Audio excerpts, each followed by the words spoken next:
Get ready to dive into a world of insightful conversations and thought-provoking discussions. As progressives, our job is to have an all-inclusive, full-on assault with all of our players. A show that focuses on moving our political, social, economic, gender, and cultural conversation forward. And all of our players means all of our players. It's Choose Views. And now, here's your host, Richard Chew. Good Wednesday morning, political fighters. Welcome, yes, to the place that we hang out. This is Choose Views. August 19th, 2026 edition, 773-763-9278. Find my show on Facebook Live, TuneIn Radio, and YouTube. We're also broadcasting on WARR in North Carolina and KTNF in Minnesota. Email me at richard@WCPT820.com and follow me on all the socials under Choose Views. Catch all of our shows by subscribing to our WCPT podcast on Apple Podcasts, Spotify, Amazon Music, and iHeartRadio. There you can get Choose Views featured interviews. Featured interviews. Joan Esposito, live, local, and progressive. The great Patty Vasquez, driving it home. And, of course, It's the Democracy Stupid with Edwin Eisendrath. Out Chicago and our other great shows and interviews. And in the evenings, as always, make sure you are carving out some time for the Politics Bar, the Matt McNeil Show, and the Gailey Show. Heartland Signal, they've been busy over there, Henry. I mean, goodness gracious. Let me tell you guys what's happening there. Some really good post. Michigan GOP nominee Mark Foster on his win. This is an interesting story. You need to check this one out. Governor Tim Walz signs an executive order banning non-ferrous mining near boundary waters. That's an important article for the folks there. And then a Louisville woman in ICE custody after attending a scheduled immigration interview. She's on her way to immigration to do the right thing, and they detain her. It's not even criminal. What bothers me about that is that's just a harmful, insensitive thing to do. The person's on the way to do there, not late. You know, none of the things that you could say, but just to detain someone for doing the right thing. That's why ICE has got to be completely disbanded, whatever word, just gotten rid of. They've got to be completely dethroned, taking the teeth out, whatever word you want to come with, blown up and thrown into the trash can. They got to go. I mean, she was doing the right thing, y'all. And you guys heard this last week. They want to start, they're looking at using these stun gloves, basically, for to ICE officers to use to kind of maintain order. I mean, what the? So make your way over to heartlandsignal.com because we have all the good stuff there. Our digital team does such great work. You want to make sure you're plugging into what they have to say. On today's show, gonna be busy as always, and we're grateful to that. You guys remember Phil Andrew, particularly for those who are here in Illinois. He ran for Congress earlier this year. We had a big primary and a lot of the elections, and he ran. Phil is he's an extremely cool guy and knows so much about national security. He's going to be with us this morning. He did not win that primary, but he's a former FBI agent, hostage negotiator, national security effort. And if you guys remember, his story goes way back to the 80s. He was part of the shooting that took place in Evanston years ago with a woman named Lori Dan. So he's going to be with us in the 6:30 hour, so real shortly. It's Wednesday, so Kurt Mullett from Hoosier Blue 63 will be with us as well. We're going to talk a little bit about a few things. And Greg Palast, who, as you all know, filmmaker, documentarian, he will be joining us in the 7:30 hour, all along with Edward Ward of the Transformative Justice Coalition. So that's who's hanging out with us today. So I'm looking forward to chatting with our guest and having some time to bring them into my craziness. All right. Today you may hear me use the word tug of war a couple different times, and that'll make some sense as during the course of the show. But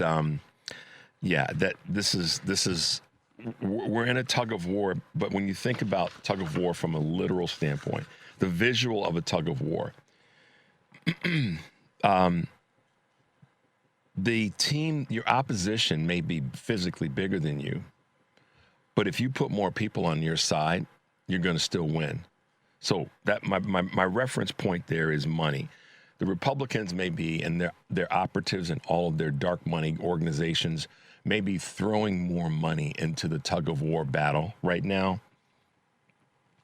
And there's no maybe to it. They have been, and they will continue. And I've been saying this for a week or two now, that after Labor Day, they're going to unload the amount of money that they're going to throw at every one of these big elections in terms of the Senate particularly, and some of the governor's races, and frankly, pretty much all the races, the House and even state legislatures. They're going to throw a ton of money at these races. So that's their side of the tug of war. They've got the big dollars. We have a lot of smaller dollars. But what we also have are better ideas, and we actually have more people. When the phrase there are more of us than there are of them is used by many of us, it's true. So what we have to do is think about this like tug of war. Tug of war, you load up your side with more people, you win. It's just physics. You could say it's math, but it's really physics. We have more people. They can throw as much money as they want to at these elections, and we should combat that with as much money as we can. It may be smaller dollars, but like I said about the race in Michigan, the Senate race in Michigan, they're going to empty their pockets to get that seat, and they're going to use everything they can to go after Dr. Syed because of how he looks, how he worships, how he sounds in some ways. But not because he doesn't have good ideas. That's the interesting thing. We've got bigger and better ideas for the majority of people in this country. So what do? We come together like tug of war, and we make sure that we keep loading up and loading up and loading up until we pull them into the water filled with sharks and alligators. That's what we want to see. We want to see our team pull their team, their chaos agents, into a pool of sharks and alligators that haven't eaten in weeks. That's what we want. How's that for a visual? Deal with that, Republicans. Deal with that, GOP. Deal with that, maggots. Deal with that, some of the keyboard warriors on the Democratic side that just want to trash talk but don't actually want to get into the fight. Okay? So that's a visual, tug of war. We're going to keep using that. They can have all the money, and they can keep running up the score with regard to the amount of money that they're going to be bringing in and using.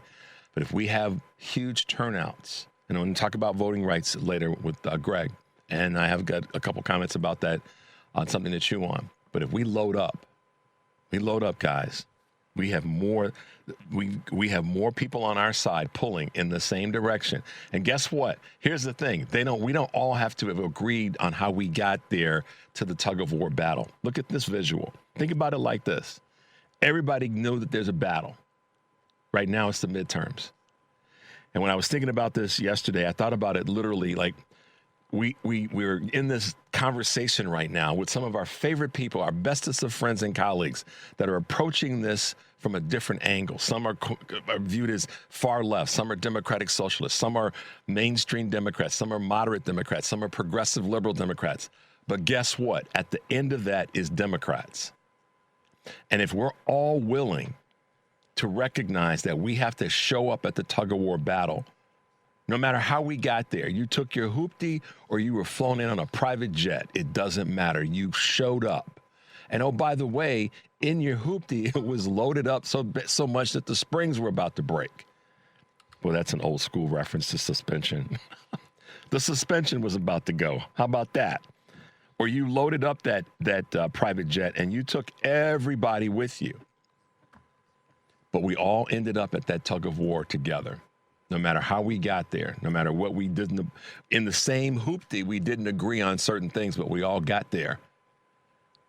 So from the hoopty to the jet, we got there, and we got there together, and then we decided to all pull in the same direction at the same time, and those on the right got pulled into the shark-infested and alligator-infested and piranha-infested waters.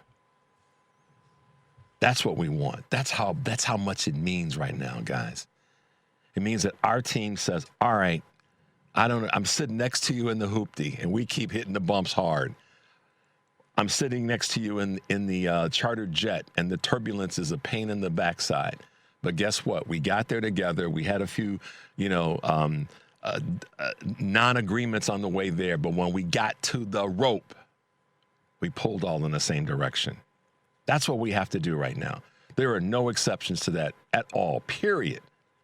I don't care how you get to that fight. I don't care how you get to that rope. Get to the rope. Bring some folks with you. And if you have some, disagreements along the way, good. Maybe it'll strengthen your resolve when you get to the rope. But doggone it, when you get to the rope, pull pull with all you got. And the beauty of it is we get to watch all the Republicans, all the GOP, all the naysayers, all the chaos agents go right into the abyss with all the sharks and all the alligators and all the piranha. That's what we want. That's the visual. Take that to the bank. Tell somebody I said it. Tell the GOP we're coming for their lunch.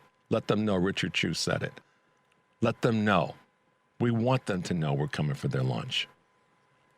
It means something. If it means something to you, that's how you'll get there, and you'll figure out how hard to pull when you arrive. Let's take a quick break, guys. The number is 773-763-9278. I'm Richard Chew. Keep it locked in. We'll be right back with more of Chew's Views.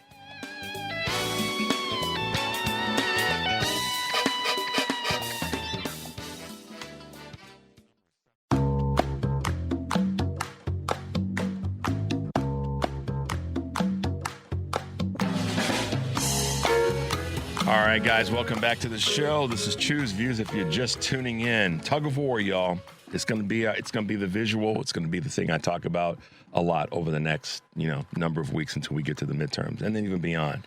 But today's question of the day gets a little bit into something that we talked about before, but I want to ask a question now because a lot of things have changed and evolved over the last few weeks.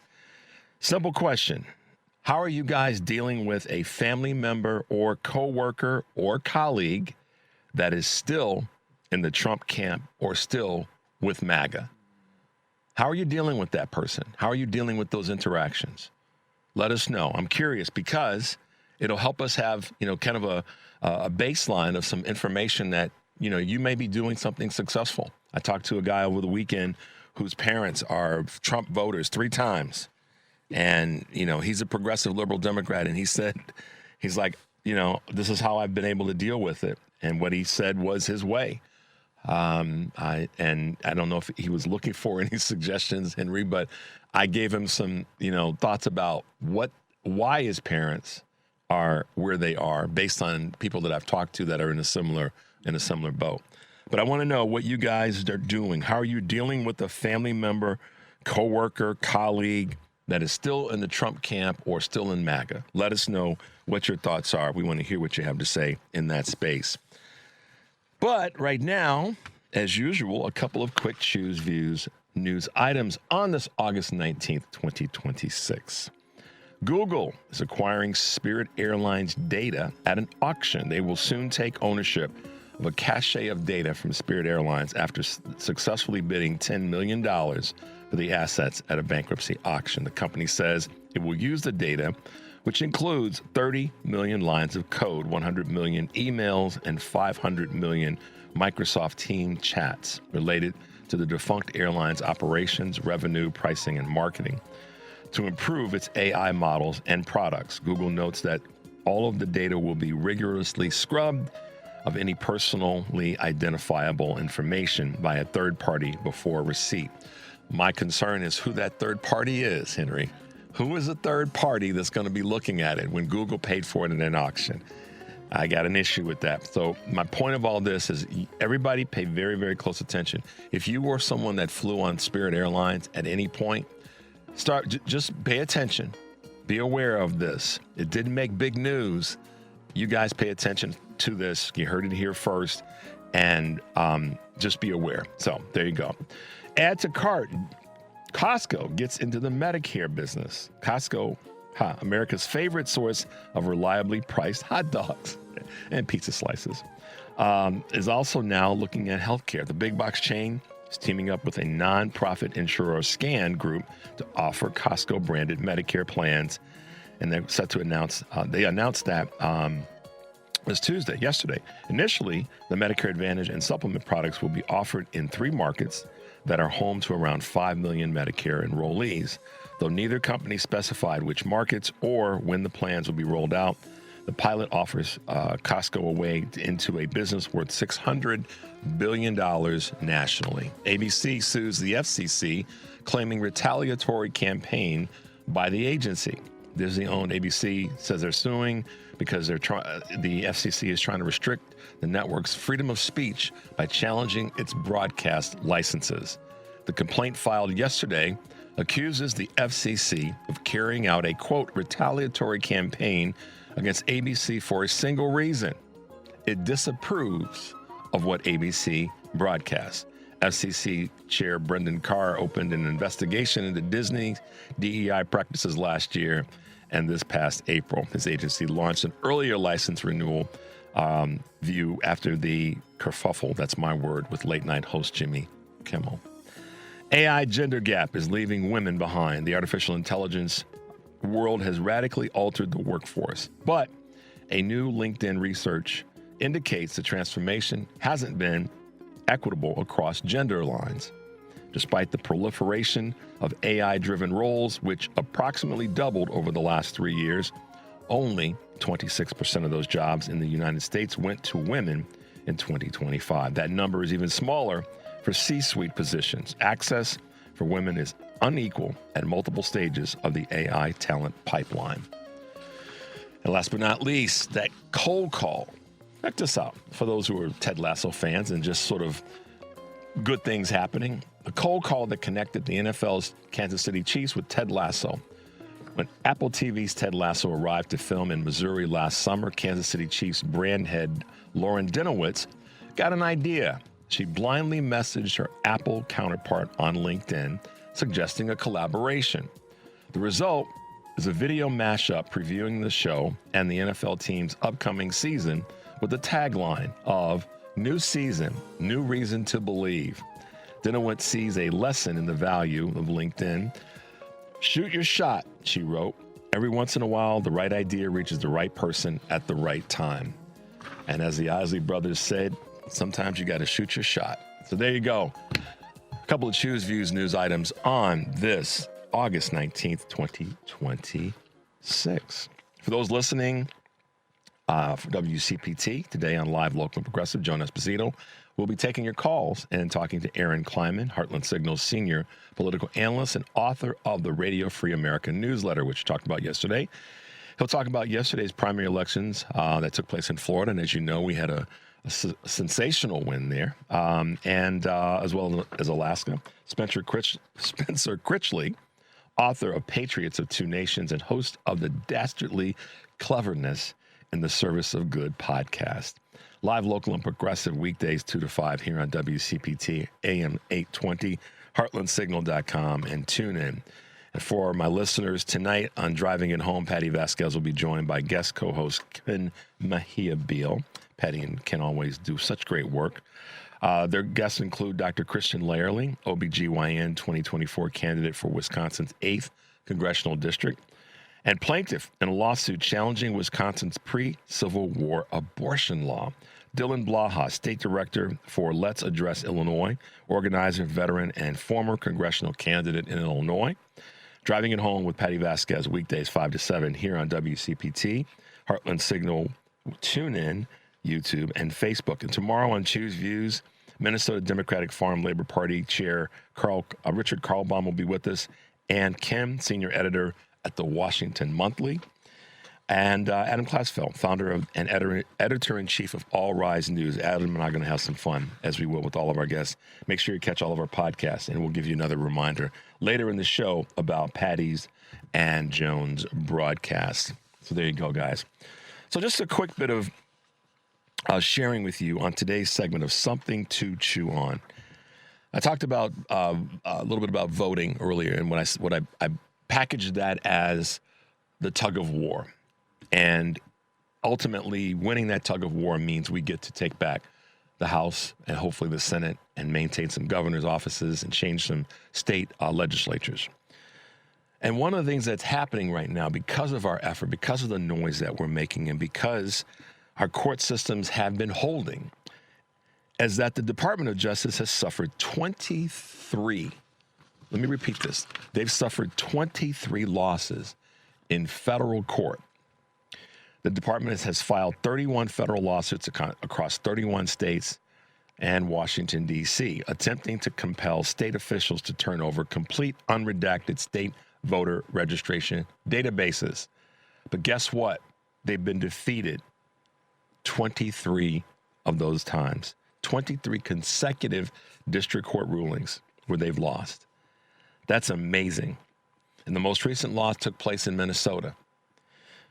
The legal argument, they're trying to use some old, not outdated because it's still on the books, but they're going back to the Title III of the Civil Rights Act of 1960, claiming that they have the authority to seize these records.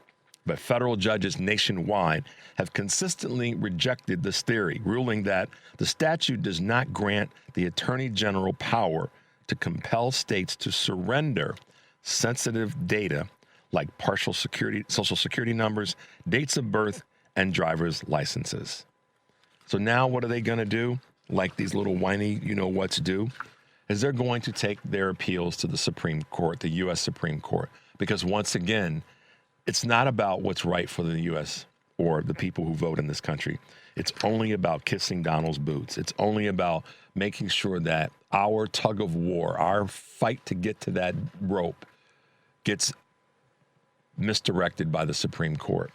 So the hope is, by many legal scholars, that if the Supreme Court declines to hear the appeals, the existing decisions of the federal court and district courts would remain in effect. So we can all hope that that's what happens in this space. There you go. Something to chew on this August 19th, 2026. Let's take a quick break. The number is 773-763-9278. I'm Richard Chew. Keep it locked in. We'll be right back with more of Chew's Views.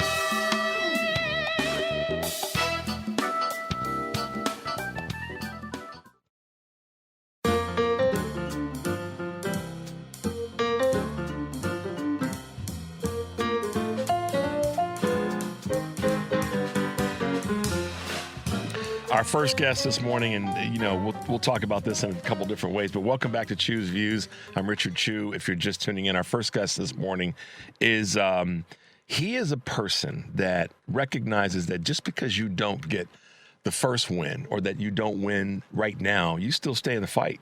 You still keep going. You still push forward, and that means to me that's one of the pieces of being committed to the bigger picture, the bigger goal, and making sure that the things that you believe in really get done.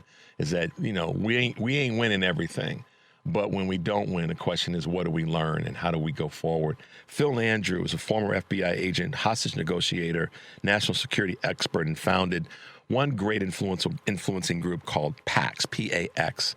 And it's good to see Phil also to the not winning. I don't say losing often. Did not win in the primary that he ran in for Congress. But guess what? Fired up the engines and kept going. Phil, good morning and welcome back to Chew's Views. I'm sorry, Phil. I did hit the button late. Good morning. Welcome back to Chew's Views. I'm glad to be with you. Hopefully you're hearing me. Yeah, we are. We got you. Okay, we couldn't hear you at first, but yeah, there we go. There we go. Wow, you've been on a journey the last few months with campaigning and all that you were fighting for. But like I said, when I think about you and I think about how all of us can learn something about if you don't win, you stay in the fight. You are definitely one that exemplifies that. So kudos to you, my man, and good to see you again. And I know that you've got a lot to say. What has been going on these last few months? Well, so much of what is at stake for all of us. We all love our country.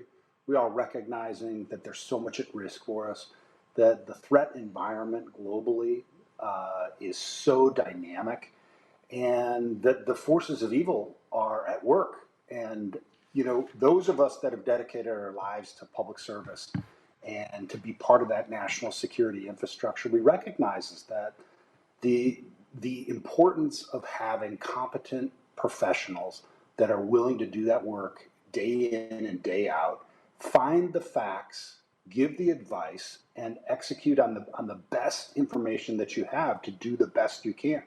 We are at such a unique moment in history where there's been such a consolidation of money, power, influence, data, and technology. And for me, are we going to have a government? Are we going to have government institutions? Are we going to have leaders in our government that want to regulate those things for the security and well-being of our country, of our people, and how we influence the world? And for me, that's the guiding light. And that work, it's always going to be with wins and failures. And it's so much more about how you get up and you respond than it is about what you're able to do in a single day. So for me, this is really just a continuation of the work that I've been doing, since the 80s. Yes, that's true. There's a song that that I think about every time when we don't win what we're going after. It's a gospel song. We fall down, but we get up. And the lyrics of it are fantastic. And I think about that oftentimes because it's one of my go-tos when I'm in that moment. And I got to ask you this question though, because so much is happening right now when it comes to, I guess I'm going to say spread too thin. One of the things that was what Trump and every GOP person ran on in 2024 was that we were going to, focus on the important things that were America First items. And I get that national security is an America First item. It's about protecting our security. But we're failing in education. We're failing when it comes to our healthcare windows. We're failing when it comes to basic economics for people. And for me, national security, those three things are more important to me than how many bombs we can drop. And it looks like we're running out of what we can drop from the air in this war in Iran. So for me, those three things are far more important than, don't get me wrong, I'm a big military guy. I love our military and I love our men and women that have served. But that's the juxtaposition. And what's weird is, how in the hell do you have sailors who don't get what they need if you are all about national security? Yeah. Well, the reality is you can't separate them. Our national well-being, the well-being of a sailor, the preparation of young people and their willingness to serve and having the tools, and coming competent and ready to serve. These are just so fundamental. And it's not so question of being spread so thin. It's a question of preparation, of priorities, and then really delivering on those. So do we have a national security crisis? Absolutely. Some of this is self-made. But some of this has been in the makings for decades, in the lack of investment, in the things you're talking about that have created this divide. And I would say that some of our greatest national security threats are our divisiveness, our broken politics, which we have not seen a way through, and then the lack of really understanding how corruption really degrades our national security well-being. And this administration has been such an example of really finding those fissures that existed for decades and is now growing those into giant canyons. And we're seeing how that is. But the reality is that we've seen administration after administration, really playing politics and responding to special interests instead of really looking at hard data and making hard decisions that are guiding this country in the right direction. We're going to make mistakes, and there's no question that some of our institutions have suffered. But when you systematically remove some of the most experienced professionals that are dedicated, that took that oath to guide and defend and to provide the best information available for decision making. When you actually try to dismantle that at a time of crisis, you're really doing a grave damage to our national security. Phil, let me ask you this on the word of corruption. So when most of us think of corruption, and I'm making a very broad brush statement here, so folks give me a little bit of a wider berth on this one. We think of it from a financial standpoint, corruption and money and who's stealing money and who's stealing resources and all that. And that's happening right now. There's no, is it happening? It's like I said last May of 2025, I said people are saying that we're teetering toward authoritarianism. I said, no, we're already there. We're already there. So when it comes to, corruption, it's, that's oftentimes viewed as, by many, as the monetary, the resources. But do you think, what are your observations about the corruption that's going on when it comes to what you just said a moment ago, which is what made me think of this, when it comes to the reduction of staffing and people and trained folks and talent in areas that actually would keep so many of our institutions propped up and strong? Do you talk to us about that? Well, the very idea of attacking those within the institutions that have been designed to provide the greatest level of independence, insight, and professionalism in maintaining our ability to decipher facts from fiction, to guide policymakers in making the best decisions, actually working to dismantle that so you don't have to face truth.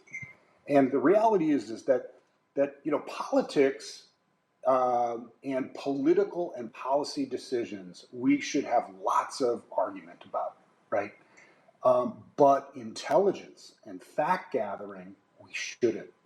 Those teams, those professionals should be able to challenge themselves and be open to be challenged, to really be discerning, and having been in those rooms and, serving in the national security infrastructure for 21 years, what I saw are professionals who were dedicated to finding the best and closest facts they could to truth, and then advise policymakers as best they could so that they were making decisions for the well-being and security of this nation and its people. And whether that be regulating AI, or decisions around what you need to do with our military-industrial complex to make sure that we have the right defensive missiles and those stockpiles, and that giving those politicians, policymakers, the right data to make that, and then holding them accountable to that data. And that's what we're seeing here is the big difference. Is that whether we had mistakes, institutional failures, but this systematic attack on those very institutions that are supposed to provide those attacks, that really leaves us very vulnerable.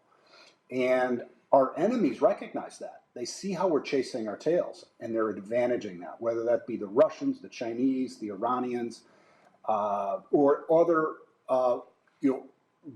big organizations that, criminal organizations. And I'll give you just a great example here. As awful as this whole conversation about the Epstein files has been, and how we haven't given justice to those that have been victimized by him, the national security implications here have never been discussed or evaluated from the U.S. perspective. And there's just no question that you've got a rich guy running a brothel of an island, and the entire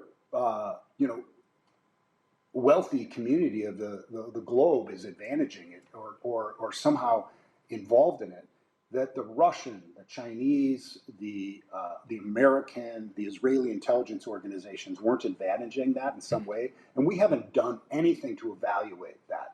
And what leverage that's created, what kind of influence and bias that is in people that are currently in our government or those around the globe.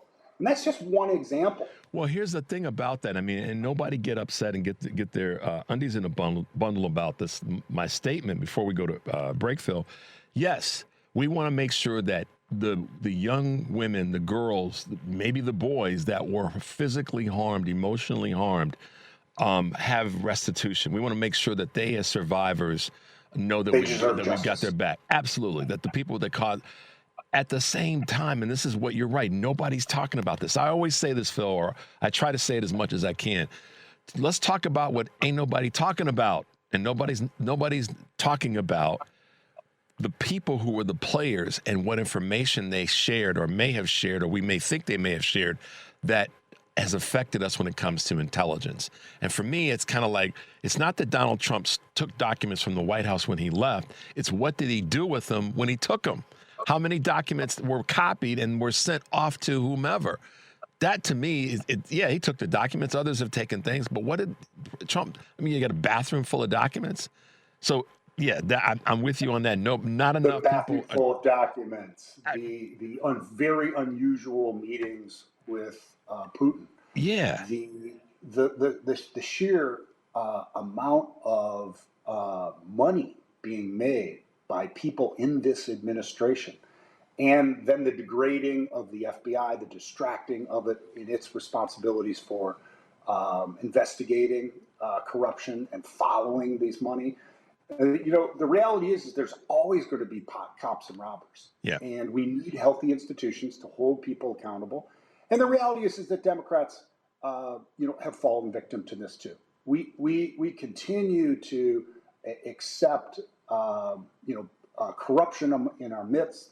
Having come out of this campaign and seeing the way the establishment here in Illinois, that was under the shadow of Madigan for so many years, and the way that it continues to kind of cough up results without the kind of competition of free ideas and, the money, the maps, the influence there, and the hand picking and anointing of people that don't necessarily have the qualifications, and they're not the best and brightest, and they're not bringing the kind of skills that we need to lead today.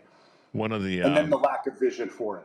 One of the folks that's been running down to Kentucky for Senate, Amy McGrath, says that in this next cycle, it's got to be about affordability, but it's also got to be about accountability. Phil, let's take a quick break. Exactly. The number is 773-763-9278. I'm Richard Chew. Keep it locked in. We'll be right back with more of Chew's Views.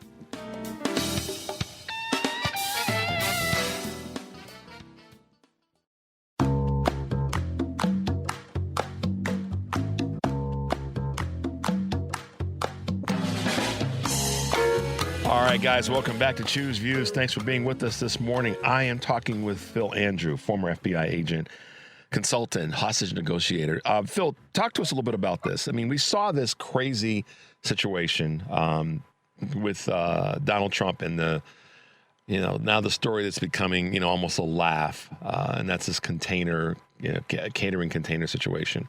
I see that as a security threat issue. All kinds of things could have gone wrong, et cetera, et cetera. And I know that the people are trying to justify by saying there's been other times when presidents have had to go into an area that wasn't fully secure, blah, blah, blah. I get all that. But once again, what I think it's doing, and I was saying this again to a friend this weekend, it just shows our allies that we don't have our stuff together, one, and it shows our, quote, enemies that we don't have our stuff together. And either way, neither is good. Our allies don't have confidence in us, one. And our enemies go, they're easy for easy for the pickings, or whatever the phrase is. But at the end of the day, it comes back to something that it's a connective tissue for the entire cabinet. And I'm including Marco Rubio and others who should know better and be able to do better based on their educational training and all the rest. It's incompetence. It's just, they are all, including J.D. Vance, including Jeanine Pirro, including whoever you want to list, even Tulsi Gabbard, who left, incompetent. Yeah. Well, this is clearly not the A team, right? They've been It ain't picked even for the C loyalty team.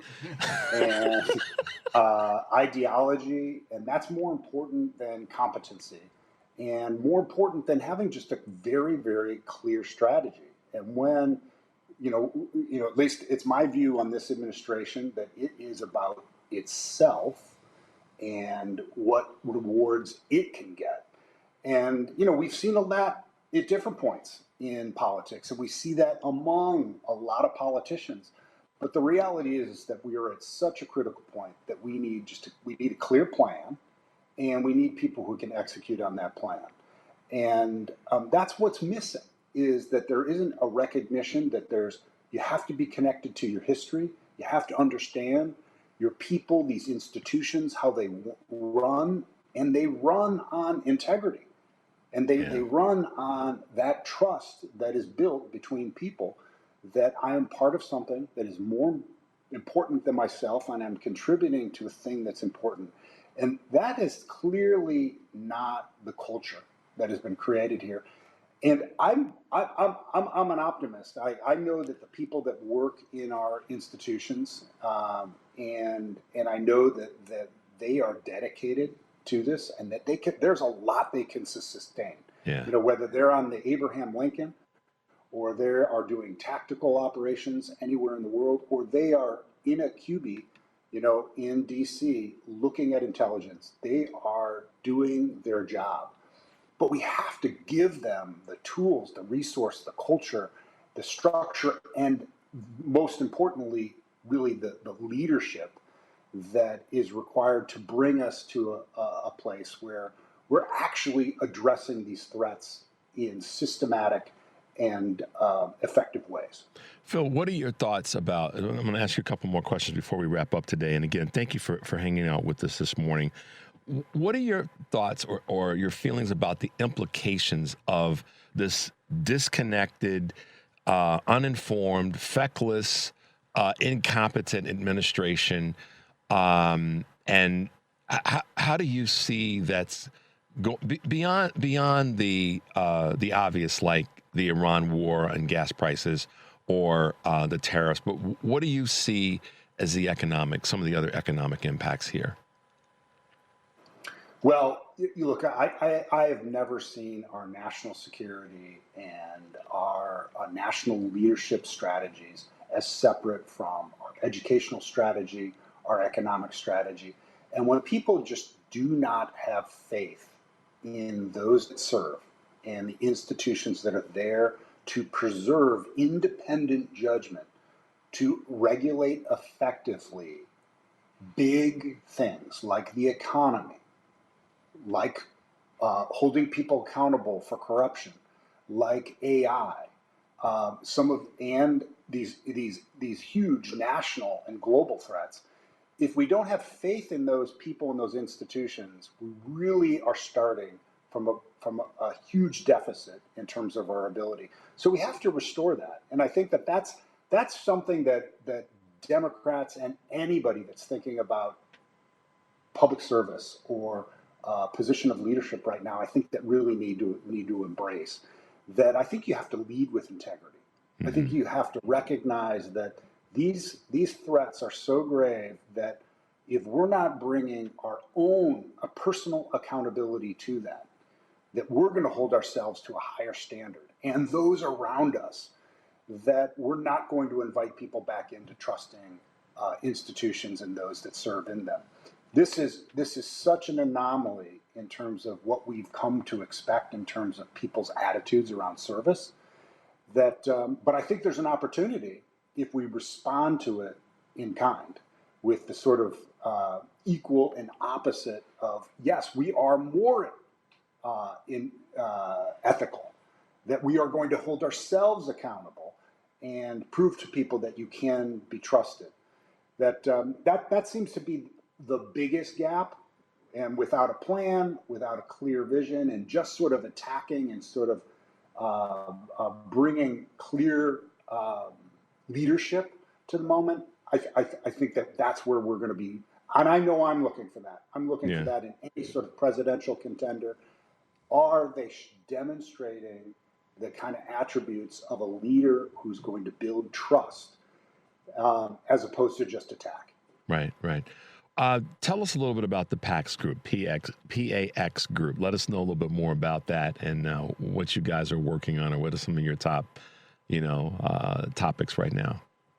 Thanks, Ryan. So PAX Group is something that I very purposely formed after 21 years with the FBI, really to carry on many of those important concepts around leaning into crisis and conflict with teams that built strong relationships.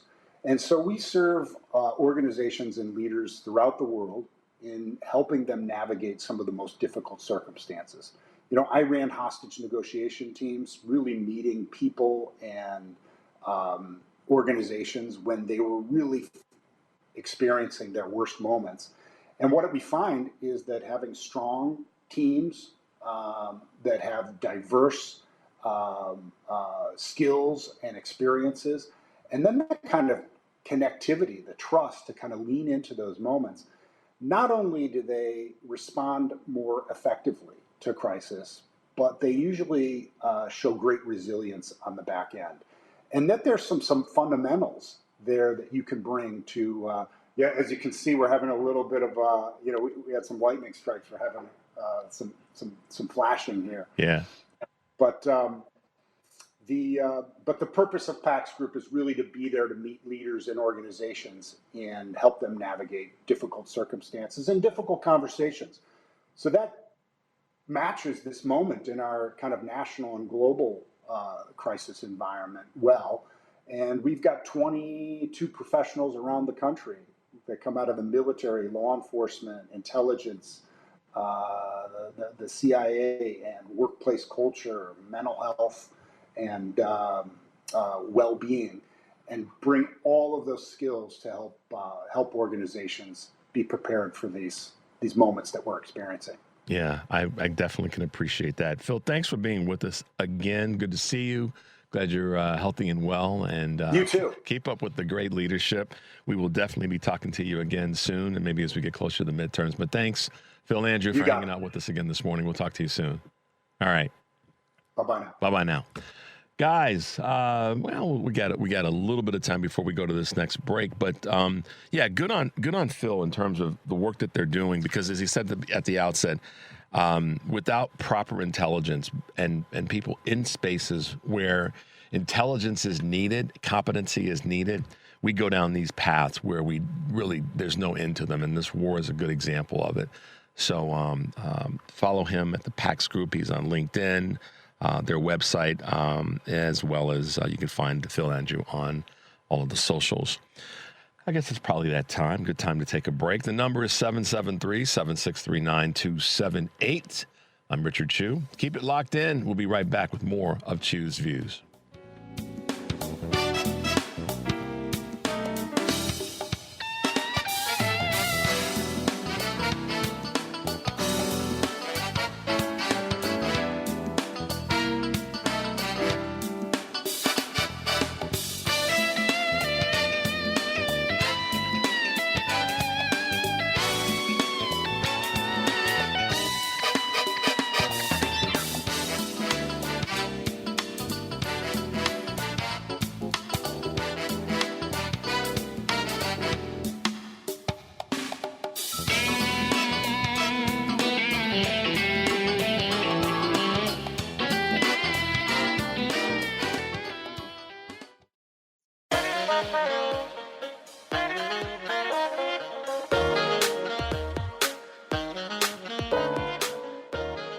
This is why you saw the kind of furious response from the White House to my criticism over the weekend, is because we're dealing with a president who has utterly and undeniably failed at his most core and central obligation as commander-in-chief.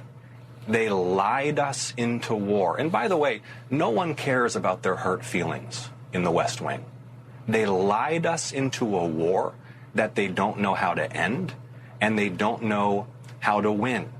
They have treated the lives of our service members as pawns in a geopolitical game in which they are in way over their head. And this debacle, this fiasco, this fundamental failure of the basic obligations of the commander-in-chief is something that will define Donald Trump's life, presidency, and legacy for all time. And they know that, and that's why they're lashing out in this way. Yeah. Kurt and I got something to say about that.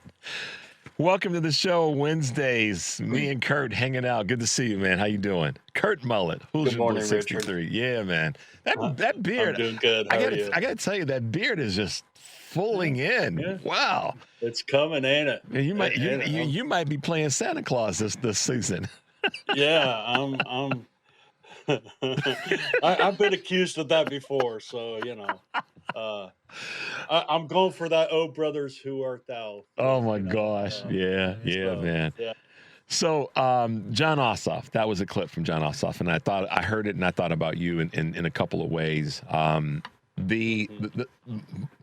I played the clip on Monday of what he said at the rally about a variety of things, and now what's happening, as you've seen, is that the right, and more specifically much of the corporate media, has got their undies in a bundle about, oh, he's picking on whatever the child's name is. I can't think of the woman's name now.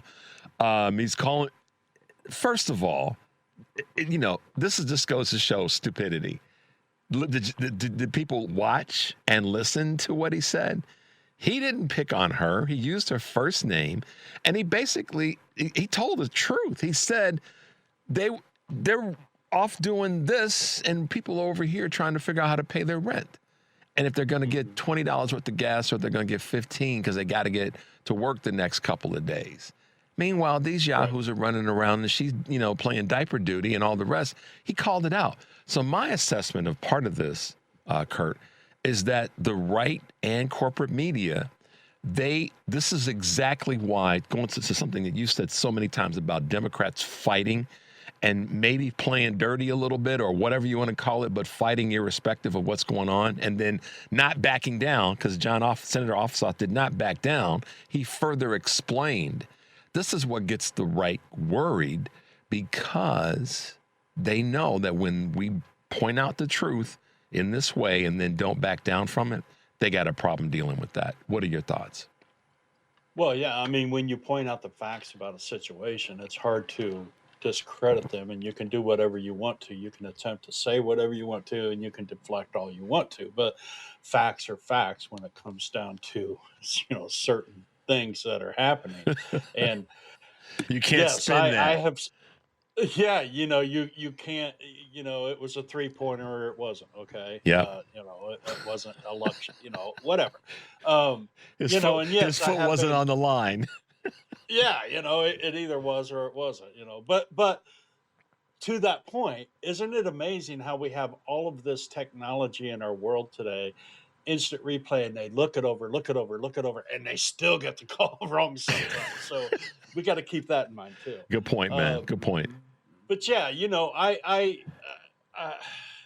I have been somewhat critical of Democratic leadership and their failure to push and to keep their thumb on it. And I think that is because we have a mixture. It's quite clear we have a mixture of what the Democratic Party truly is right now at this time.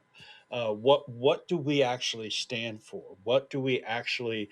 I mean, when we have our speaker, our majority leader, minority leader, our minority leader, I'm sorry, saying things that are, detrimental to the cause of 80% of Democrats of what they believe in. You're talking about Hakeem Jeffries, and I'm talking about Hakeem Jeffries and his comments, Okay. And I'm sorry, I don't mean to offend anybody. I'm not a fan of his. I'm not a fan of Chuck Schumer's. I'm so tired of the rhetoric that comes from these guys. I mean, I don't understand how we can sit here and say, well, we need to fix our healthcare system. We can't fix a healthcare system. It needs to be overhauled, just like so many things in this country need to be done because they're not working. and that has what has got us to this point. So when I see situations like what are happening with the military right now, and some of the things that are coming out, and the pushback not being just flat out, I mean, come on, why are we not making this front and center and saying what's going on here, what are we doing here? And the mainstream media is obviously part of this, trying to hide things from the public. So I know I rambled on there a No, little no, bit, no, but no, no. it's just it's discouraging. It Well, really is disheartening when you see these things and you just go, "What is going on? well, What are we doing?" I, I, I I, mean, I, I try not to let it be discouraging or disheartening. I know that it can be, but I try not to let it be. And here's the reason why: because I look to what the Assas of the world are doing as the part that I know that we are capable of and we should be leaning into. That doesn't take away the fact that, and right. again, this is I'm gonna call you on something here for a moment. The clip with Hakeem Jeffries, it's intentionally being edited to show one part of what he said. And unfortunately, whether I agree with him or disagree with him on the part that a lot of people are just playing in terms of his interview with Kirsten Welker, is it's saying that he is against Medicare for all in its current phase, or what it's being pushed to be done, or Right. how to be done. They're editing it out for that very purpose, to do exactly what editing is Mhm. capable of doing. I do think, because I look at the data, that overhauling Medicare, Medicaid, and our health system is a requirement that all the country should be taking on, both federal leaders and state leaders. There's some state leaders that have gotten in the way, not just Hakeem and Schumer, more so Hakeem than. Mhm. But what he said was, no, I'm not for Medicare for all, and we need to fix our current healthcare system. He's not wrong Right. in the second part, because Right. we do need to overhaul all of it. I agree with you. There's an and to this, and it's going to take time to do it. It's not going to happen overnight. I mean, I looked at so much data from the independent groups. Budget of what's the name of it? Let me see if I have it here. I guess so much stuff. The Center for Budget and Policy Priorities. Objectively, they know it needs to be fixed. Maybe overhaul is a better word, but the time it's going to take to do it means that we have to fix. We have to fix it now, but we can't fix it now without there's going to be some pain. I'm a big advocate of Medicare for all. I have been for a long time, but we keep sitting on not fixing our current healthcare system, or making sure that the subsidies with ACA are back in place. That's like the easiest first thing to do to help bring those prices down, or bring the cost down out of pocket. But you saw I asked a question. Was it yesterday or Monday? Who do people want to see if it's not going to be Schumer and Jeffries? If we take back the House and Senate to be the respective majority leaders, and because I genuinely want to know what people who their pick would be.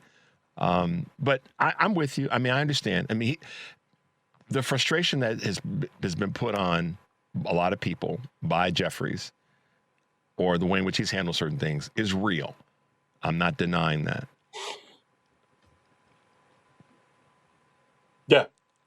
Yeah, I understand. I'm not denying that. Yeah. There's a clear there's a large. I guess. Yeah, I guess where I'm coming from is I'm getting tired of listening to we have to fix.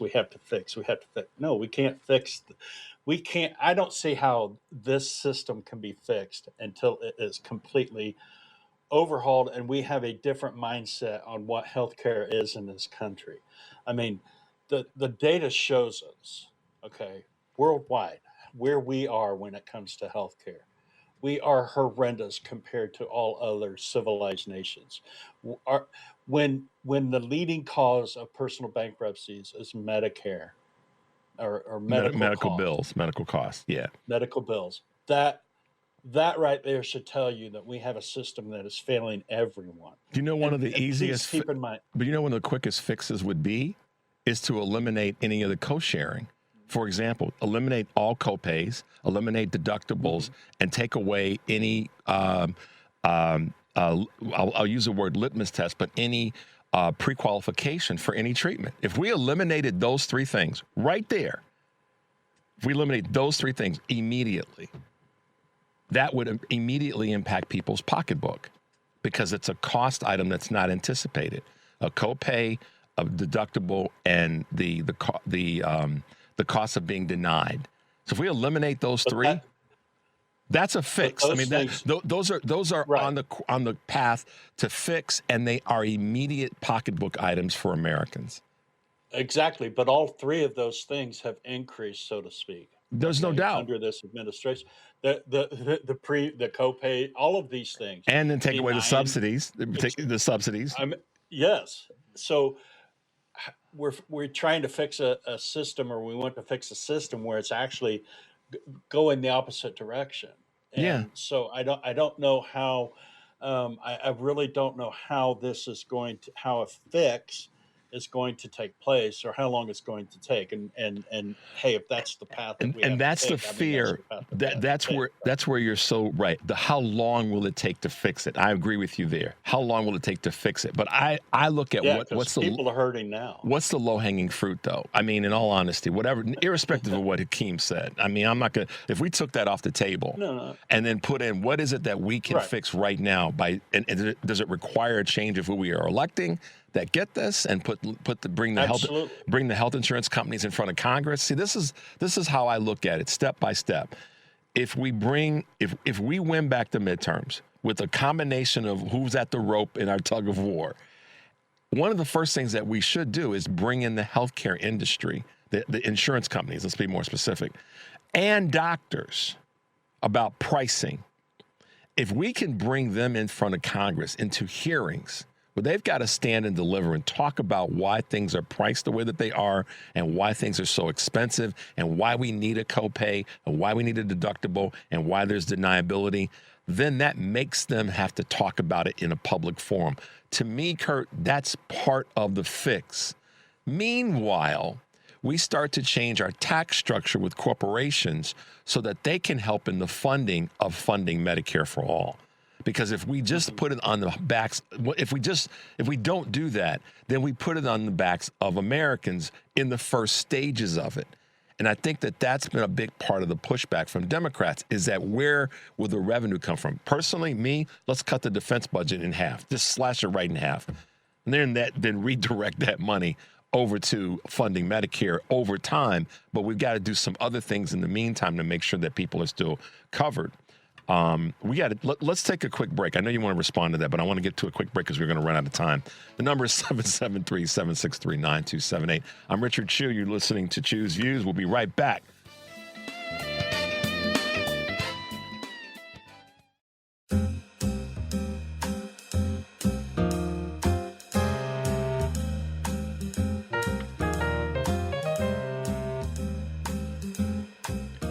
All right, guys, welcome back to Chew's Views. If you're just tuning in, I'm Richard Chew. I'm talking with our good friend Kurt Mullett from Hoosier Blue 63.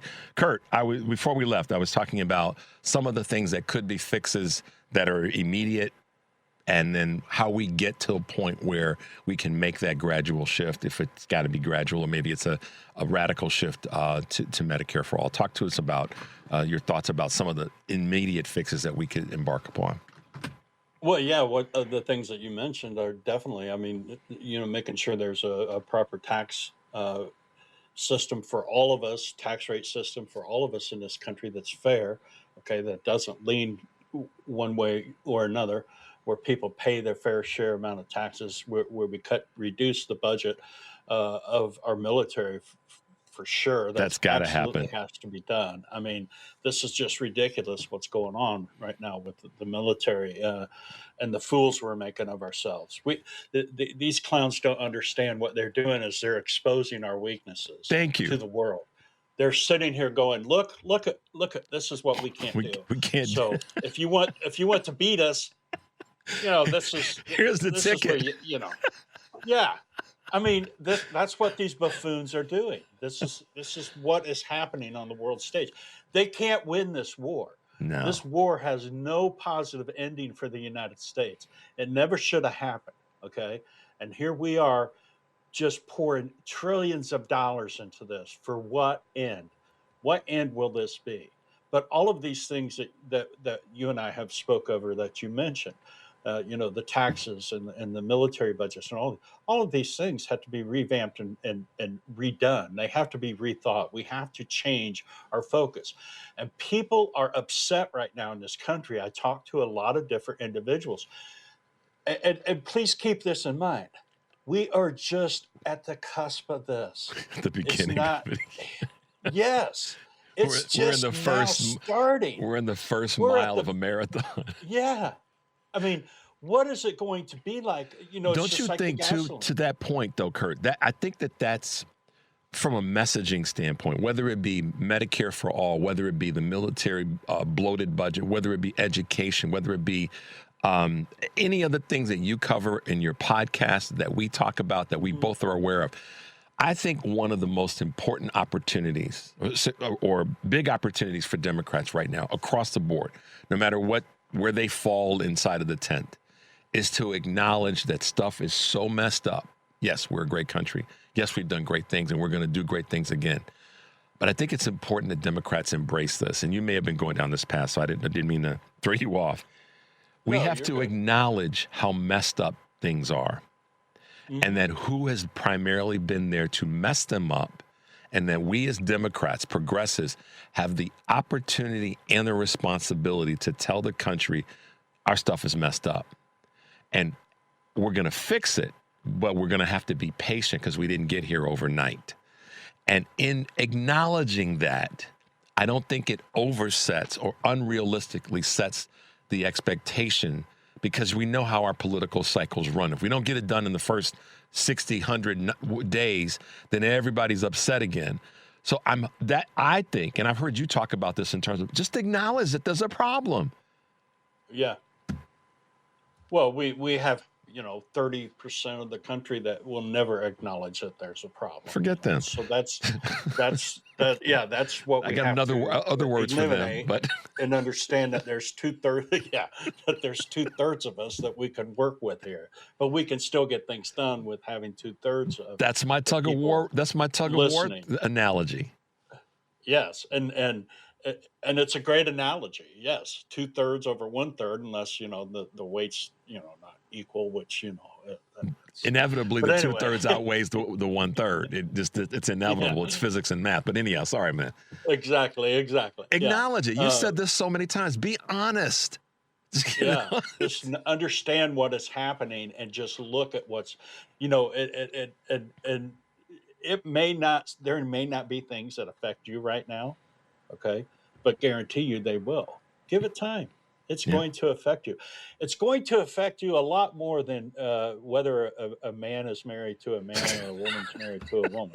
Okay, I mean, Listen, man, you and I what's both know happening? there's folks that are married to the same gender that are far more committed and honest and loyal to that spouse than all kinds of heterosexual marriages. So Absolutely. talk to us, man. Absolutely.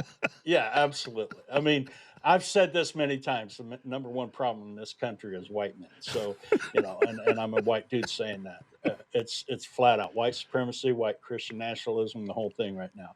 That is our problem right here. But what's happening, what I see happening with people that I talk to and with the circles that I'm involved in is that voters are educated more today. We are becoming more educated. We're wanting to know what's happening because a lot of people nonchalantly went through their lives and said, okay, things aren't perfect, but I'm doing good. Things are okay. I can survive. I can I can afford this and all that. And then this guy got into play and everything has been exposed and people are now saying, oh, no, we can't have this. So now people are starting to become more educated. And I said this a little bit last week. We as voters have to educate those people who are running for office, our candidates. We have to tell them, look, this is what you need to fight for. This is a platform you need to stand on. This is what we need you to talk about and go to DC and fight for, or in our city council and fight for, or we will not vote for you and we will primary you out. Look at what happened that down is in what we Florida. have to- Look at what happened with Exactly. Angie Nixon. I mean, she made it clear. This is what I stand for. I'm not going to apologize for sounding radical. I'm not going to apologize for sounding the way that you think that I shouldn't sound, because that's what the people. She said it. I'm paraphrasing a little bit. That's what the people here in the community told me they want me to fight for. So why would I go against them and fighting for something else? And I thought it was just, it was so well put by her. And I like Alex Vindman. Colonel Vindman has been, he is exemplified being a hero and a patriot in this country. But she came with a message that was from the people, and that's what voted her in, where she won this primary. So, she's like, bring it on to the Republican candidate. Well, she was straightforward and not, you knew where she stood. He sometimes was a little cloudy when he said, it was like, okay, wait a minute. Yeah. And the folks weren't looking for that. I didn't get that feeling from you yesterday. It was like, but anyway. But again, to your point, though, Kurt, she listened to the voters. She listened to the people there. And your point is so well put and taken. I think the candidates right now are, if they're open to being educated by the voters, then those are the people that are winning, irrespective of what the, quote, label is. If they're listening, because there's been some, quote, moderates that have won in different areas, but they won because they did what? They listened to what the voters were saying they needed to do. So, good stuff, man. And I think voters are getting, they're louder. We're talking more. We're spreading the word out more. So I think that's what's important. Santa Claus has been hanging out with me this morning. All right, man. I'll have to tell you offline sometime. I used to ho ho ho. Oh, don't even get me started. I'm gonna make you blush if you do. All right, Kurt. We'll see you next week, man. Talk to you soon. Okay, man. Thanks. Appreciate it. Have a great day. Let's take a quick break, y'all. 773-763-9278. This is Choose Views. We'll be right back.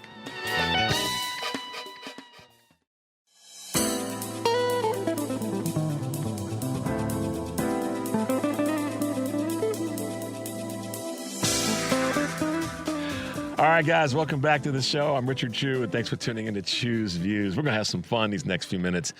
The man who makes it clear that there are stories that have to be told, as challenging as they may be, they still have to be told. It's Greg Palast. Greg Palast has, I don't know, there's so much to say. When people have long resumes, I just like, God, just to say their name and just to start the interview, because there's just too much to talk about. Greg Palast, investigative reporter, part of The Guardian, telling stories about voting, telling stories about democracy, making sure people know that there's stories that you may not be aware of, but we're going to tell them anyhow. Great friend of the late Reverend Jesse Jackson and so many other civil rights leaders and fighters over the years. Greg, welcome back to Choose Views. Glad to be with you, Richard. Man, and I know is our second guest plugged into us yet, or he's on his way? We'll keep it going until he gets here. Greg, okay. Talk about it. The broad question is this. We know that they are mucking with voting right now. I'm sure you saw that 23, there's 0 and 23 when it comes to requesting voter rolls. The DOJ is 0 and 23 of the 31 cases or attempts to get states to send them the unredacted versions of their voter rolls. And now Blanche wants to have these cases appealed by the Supreme Court. What say you, my friend? What I'm saying is, look out. America's always had a pretty good imitation of democracy. We were getting there, but now we're sliding very much back into a new Jim Crow era of electoral terror, except instead of white sheets, they're using spreadsheets. And here's what's going on. And by the way, just to give you a little bit of background, we were waiting on Edward Ward of Chicago's own, by the way, who is the spokesman for the campaign. I'm working with the late Reverend's group, your own Chicago's own Rainbow Push and Black Voters Matter, NAACP, Hispanic organizations like SV Rep and what we're doing is we're putting out a series of videos. You'll meet Ed, who is uh, explain to you some of the 6 of the ways that they can now mess with your vote. Brand new Jim Crow trickery imposed by Trump and the little Trumpistas in the 30 some states controlled by Republican legislatures going after your vote. I can tell you, like I said, I was with the Guardian of Britain, BBC television. I've reported all over the world, and I can tell you, except maybe Zimbabwe or Saudi Arabia or something, you don't have votes like we have here, where we disqualify voters. It just isn't done. But here's what they're doing. Here's why they want these, Richard. Here's why they want those lists from Illinois and California and other states. By the way, note that they're basically looking for those lists from blue states. Right. What they're doing is they're taking the lists and using them to purge voters. Like that TV show, Once a Year You Get to Kill Anyone You Want, as Ed explains in one of our films that we're putting out. By the way, you can watch. We're going to give a sneak preview to WCPT listeners and viewers if they go to saveyourvote.org, saveyourvote.org, and you can meet Ed that way. That's right. As he explains to you some of the new tricks. So here's what they want to do. For example, in the first episode, they're only 3 minutes long each. In the first episode, Ed explains that Trump, through executive order, is trying to require states to turn over their voter rolls to see if people who are voting, if you're all citizens. Now, here's the thing. The Heritage Foundation, which created Project 20 or Agenda 2025, they claim that there are 6 million illegal aliens voting in our elections. 6 million people swam the Rio Grande just so they could vote for your school board.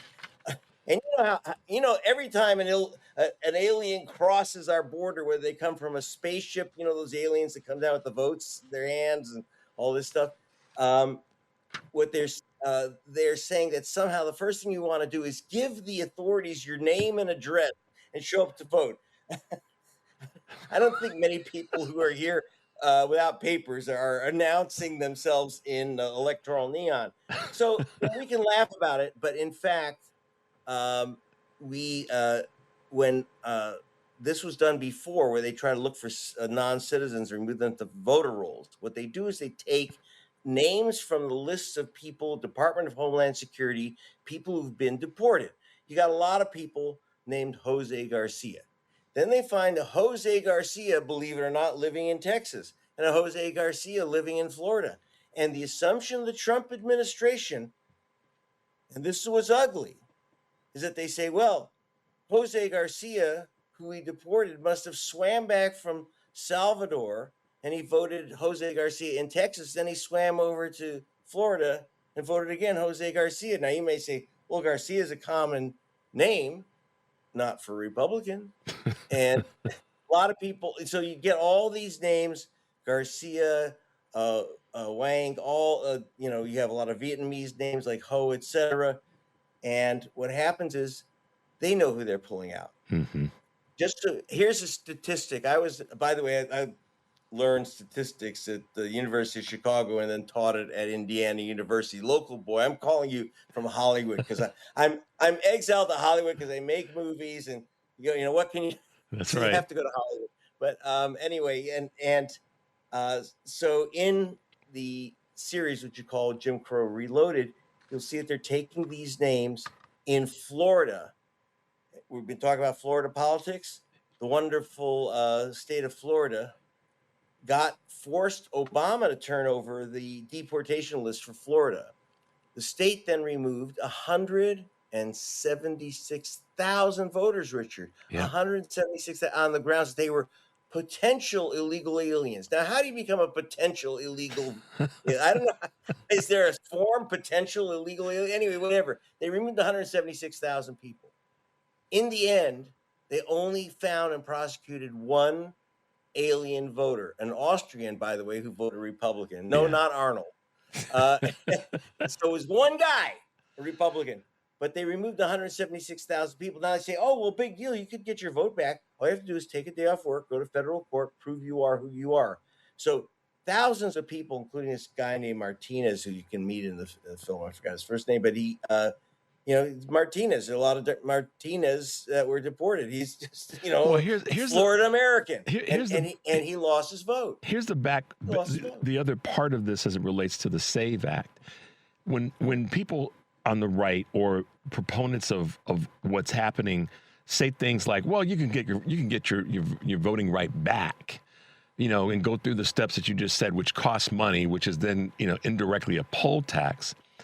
This is where the SAVE Act comes in to actually prevent or make it more difficult for people who have been sort of kicked off the rolls to then get back on the rolls, because they would then fall under, in part, they would fall under the jurisdiction of the new guidelines for proving that you are eligible to vote. And this is where, again, this is the nuance. And sometimes, as you've said so many times, the devil's in the details. This is where getting back on is going to be hard as hell for so many people. It's real. It's not for some people. No, Richard, I got to correct you.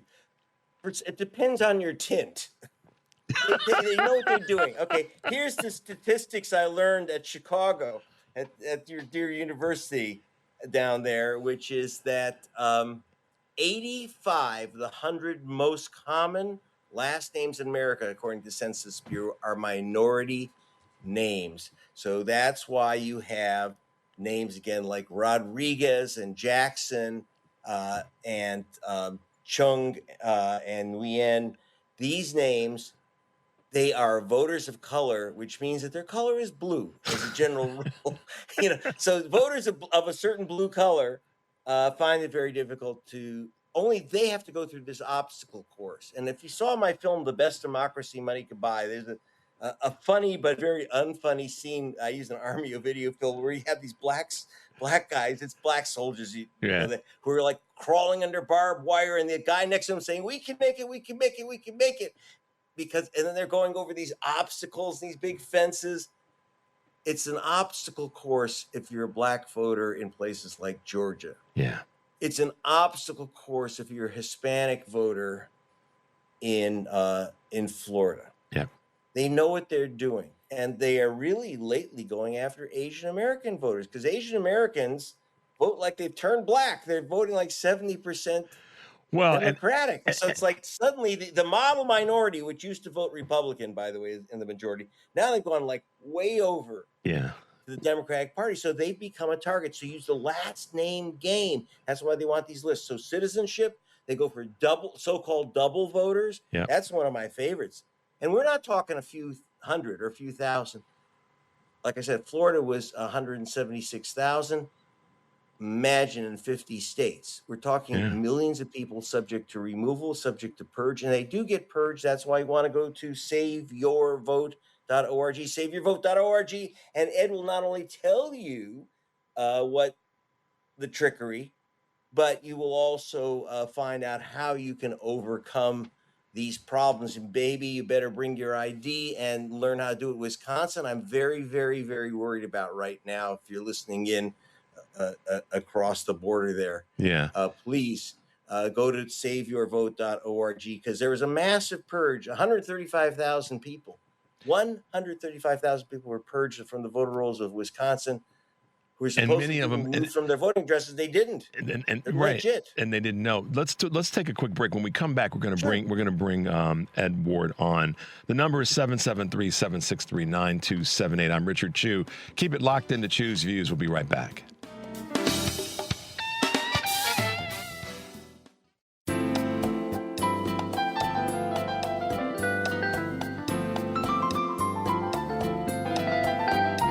All right, guys, welcome back to Chew's Views. If you're just tuning in, I'm Richard Chew, talking with the great Greg Palast and our other guest who's hanging out with us, Ed Ward. Ed, good morning and welcome to Chew's Views. Good morning. Can you hear me? Yes, we can hear you. There you are, bright-eyed and bushy-tailed. Ed, take a moment, introduce yourself to our audience. Let folks know a little bit about who you are, what you're working on as part of the Transformative Justice Coalition. Hi, everyone. My name is Edward Ward. I've been working with the Transformative Justice Coalition for about 3 years or so, and so we do voting rights activism, voter engagement, and everything with Gen Z millennial voters across the country, more particularly in other areas like the South where voter suppression is actually alive, well, kicking, and a lot more intense than we've seen in other areas. One of the things that is a question that comes up a lot, and this is what comes from Republicans, and Greg, you can address this, and that is all these dead people that are on the vote that are on the voting rolls, and what comes to mind when I hear this is all these dead people that are on the voting rolls, and I'm like, yeah, but did they come out? Did they come out of the grave and show up at the voting booth and vote? No, and so once again, part of that scare tactic. But both of you guys talk about some of the new tricks, some of the tactics that are coming at us like laser focus in this next 80 days coming to the midterms. Ed, I'm sorry, Greg, take that. Yeah, so very quickly, we did ask the Heritage Foundation, which claimed that there were they're the source of Trump's attack on so-called alien voters, double voters, etc. They said 6 million alien voters. I said, well, give me the names of 6. And they couldn't. As I said, in Florida, 1 out of 176,000. But remember, you have 100,000 people about in Florida who lost their vote, Americans, because they were afraid of the one voter. I was afraid of that voter too because they voted Republican. But okay, I'm not partisan. But the other is that they don't exist. You don't see aliens coming out of spaceships with votes. The other is that these double voters. So if you see the film, The Best Democracy Money Could Buy, and the main thing is go to saveyourvote.org, saveyourvote.org. Do that to save your vote and see Ed explain it all for you. But how many people are named Jesse Jackson in America? I can tell you that there are 836,000 Garcias. Jackson, so you have a very common name. And what they'll say is that's the same voter in 2 states, and they removed both. I confront the guy who came up with this plan, Chris Kobach of Kansas, who is the #1 vote fraud hunter for Donald Trump. So they come up with this cockamamie stuff, double voting. Black people have always been voting twice forever. How many ballots did you cast, Richard? And then you got 2 extra because you have also an Asian background in your family, so you get extra votes for that too, right? So, look, you'll see Rosario Dawson, my film Best Democracy. She actually plays the part of a double voter. She says that's why we Hispanics have common names, because that way we can vote many times. And it's like, but it doesn't happen. Yeah, it doesn't happen. And I hate it when the New York Times say it's exaggerated. No, it's not. It's not existent. List. It's a fraud list. Yeah. Okay. Give me the names. If there is an illegal alien voter, arrest them. They got that one guy. Well, and billions of ballots cast. But you want to see Ed? Go to saveyourvote.org. I'm going to keep pushing it because you got to save your vote. Ed, speak to the something that was subtly said by Greg as it relates to that one in Florida, and no one really gets into the weeds on this. Just brings up the topic that the color issue is rampant. That all people who vote, quote, if there is a group of people that are voting illegally or fraudulently, it always turns toward people, quote, who are of color, when in fact the disproportionate number of people who have been caught, if you will, or identified as incorrect with their voting aren't from the colors, the countries or continents of color. They're Europeans. So, Ed, talk to us a little bit about that. Well, I think the interesting thing here is that, of course, they're all almost always European. And the issue, though, is it doesn't fit the narrative. You create the narrative that it is, what they say, alien voter. So the color of the voter at this point seems like it's more gray, if you will. But the reality is that they look at in their minds, it's about Black folks, it's about Asian folks, other people of color, and so you target their areas and their locations and their locale, in the hopes of purging their votes while looking at the white or European voter and saying, or illegal voter and saying, oh, this is an outlier. It's one incident where you can take one of them and you can simply hold them as an individual illegal alien voter, if you will. But when you look at black folk or brown folk, it's more in large scale. And I'll say it this way. In 2024, 4,700,000 folks voters were simply wiped out off the voter roll, right? And so over 4 million folks were wiped off the voter roll. And so what they said was that these folks, they were purged, that these folks didn't exist or they were non-citizens. But almost in every case, in fact, in every case, over 1 million files that were reviewed, not one illegal voter was seen present in this 4 million folks who were wiped off the voter roll. 4,700,000 folks who were wiped off the voter roll. Not one of them were seen as an illegal not one of them, were a non-citizen or an illegal voter. And so it's kind of like, when they do the purge situation where they're purging these black and brown folks off the voter roll, right? And so the goal is always to come after the people who you believe won't fully vote for you. Yeah. Right. And so it's essentially buying the vote. It's essentially attacking the vote and voting rights to ensure that you win re-election. One of the things that I think we've all been talking about, actually it's two things, depression and suppression. And both are happening right now. And one of the tactics is this constant stirring of the pot by the Republicans, specifically Donald Trump and his administration and his goons, that includes ICE. There's this conversation that all that this going on is going to suppress and depress the vote for people to show up. I'm seeing larger numbers for turnouts in some of the primaries and special elections, and candidates are telling me that they're seeing a higher turnout than ever before. So I've become less concerned about the depression right now and more about who's going to be showing up at the polls when it comes to ICE and folks from Homeland Security. And so give me thoughts from you guys in that space. I'll say who's going to be showing up more. You got the European voter that's going to be showing up more.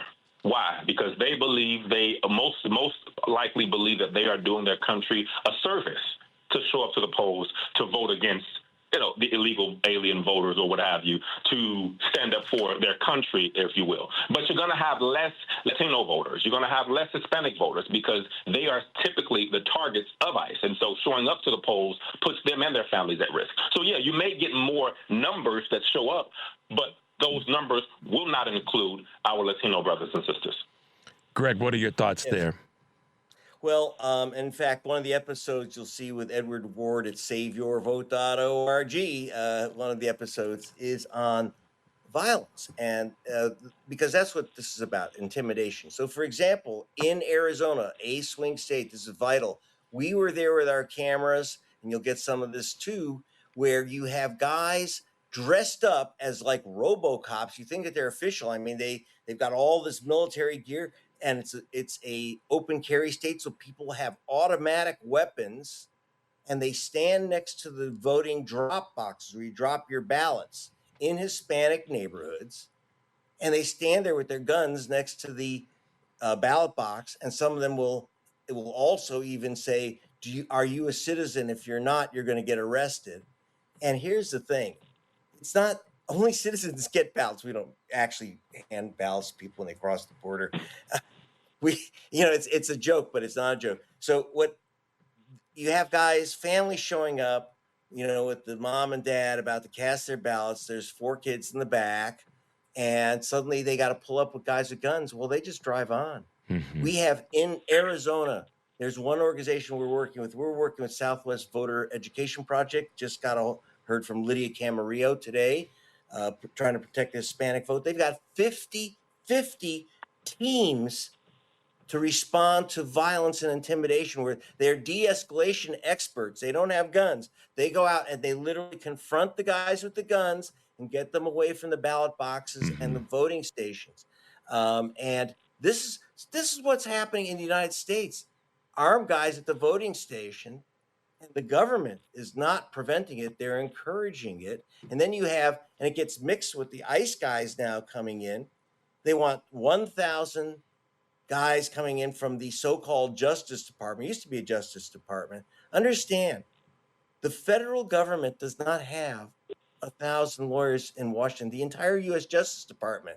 So what they're going to do is they're going to deputize all these militia freaks, and that's who they are, Yep. dangerous militia freaks. I'm very worried about this, but you know what? You can overcome it.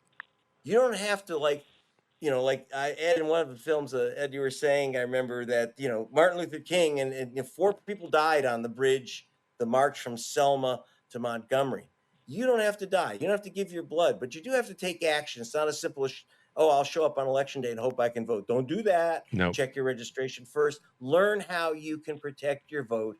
And as the Reverend Jackson used to say, arrive with 5. It's a lot easier harder than to intimidate 5 than 1. So Yeah. learn from, you got to listen to Edward Ward at saveyourvote.org, Jim Crow Reloaded, and get the info. But yeah, I'm very concerned about the intimidation and violence factor. We had 36 voting stations closed in 2024 in Atlanta because of bomb threats. That was closing basically Democratic polling places, that is black and student voting stations. I'm very concerned. Yeah, we it's all getting are. violent. Greg and Ed, thanks so much for being with us this morning. Ed, real quickly as we wrap up, just let folks know how they can find you because we got to get out of here real quick. So Edward Ward on Facebook, 4 Ward, the number 4, followed by WARD__ on Twitter. Fantastic. Ed and Greg, thanks for being with us this morning. You guys stay safe. We'll have you back again real soon, okay? Fantastic. All right, guys. Bye now. Well, there you go. Another show of people who are trying to make this thing happen. Greg Palast and Ed Ward, thanks for being with us this morning. Thanks to Kurt Mullett, as always, Hoosier Blue 63. And shout out to Phil Andrew for keeping us reminded about the importance of having competent people at the at the table when it comes to our national intelligence.